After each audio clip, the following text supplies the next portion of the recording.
ఈరోజు క్రైస్తవం ఎలా తయారైందంటే బోధకులు కూడా అలాగే తయారయ్యారు. మీరు మా దగ్గరికి వస్తే మీకు ప్రభు అది ఇస్తాడు, మీకు ప్రభు ఇది ఇస్తాడు. ప్రభు చాలదు మనకి, ఇంకేమి ఇవ్వాలి? ఆయనే చాలు. He is enough. ఆయన ఏమన్నాడు? నా కృప నీకు చాలు అన్నాడు. బతికేస్తామంతే, బతికేస్తామంతే. ఎందుకు కంగారు?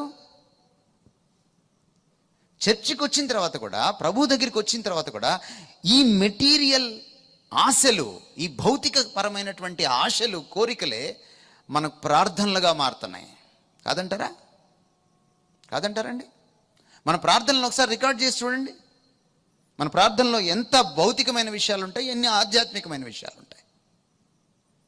మీరు పరలోక ప్రార్థన చెప్తారు చాలామంది. ఒకసారి పరలోక ప్రార్థన స్టడీ చేయండి. అందులో భౌతికమైన విషయాలు ఎన్ని? ఒక్కటే. నేడు మాకు మా అనుదిన ఆహారము ఒక్కటే. మిగిలిందంతా నీ నామం పరిశుద్ధపరచబడును గాక, నీ రాజ్యము వచ్చును గాక, నీ చిత్తము నెరవేరును గాక. ఫోకస్ అంతా ఆయన మీద. ప్రార్థనలో మన focus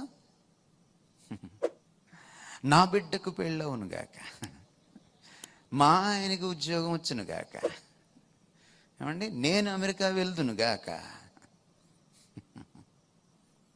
is it not materialism?